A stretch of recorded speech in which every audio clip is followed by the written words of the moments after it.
Donc nous allons maintenant créer un combo statique dans une vue, nous permettant de sélectionner une catégorie de fleurs, et ensuite à partir de cette catégorie, on va dans une autre vue afficher toutes les fleurs de cette catégorie en utilisant bien entendu un modèle. Donc on va commencer par ajouter un lien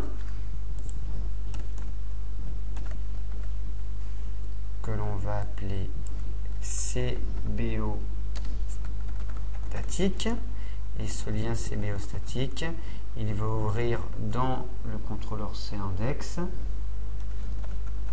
la méthode CBO statique. Voilà. Ça, je peux le rajouter dans VRésultats. Maintenant, CIndex, et on va créer une méthode CBO statique, donc vue, nouveau,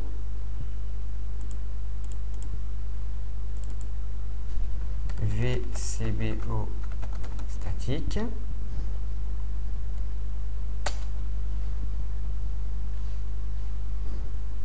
Voilà, donc dans cette vue, on insère le menu, on met un titre. Le titre, ça va être formulaire avec un CBO statique. Voilà. Donc on va créer un formulaire. Echo form open, et on ouvrira CIndex slash la méthode traitement CBO. On en profite, echo form submit. CLD valide, c'est le nom du bouton, et on va afficher une validation.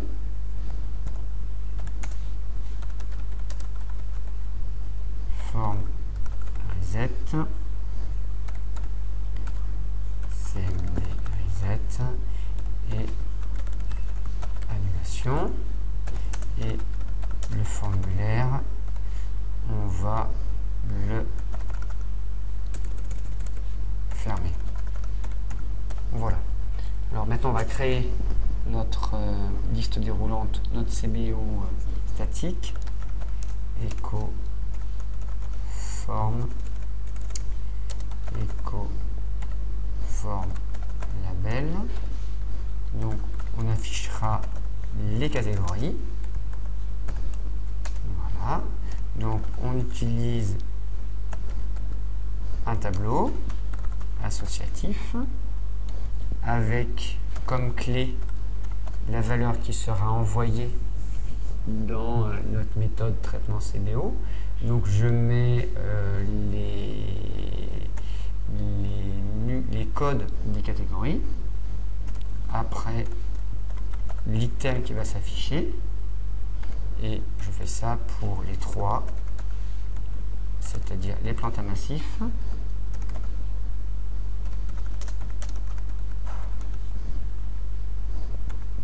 et je fais ça aussi pour les rosiers. Voilà. Ensuite, je vais afficher drop down. Ma liste, je l'appelle LST4 pour catégorie. $option. Et j'indique une sélection par défaut qui est une clé. Bulle. Voilà. Echo BR. Terminé. Donc on a créé notre vue avec notre CBO statique. Ce CBO, quand on va cliquer sur le bouton valider, va appeler la méthode traitement CBO de CIndex. Donc traitement CBO de CIndex, on va la faire tout de suite.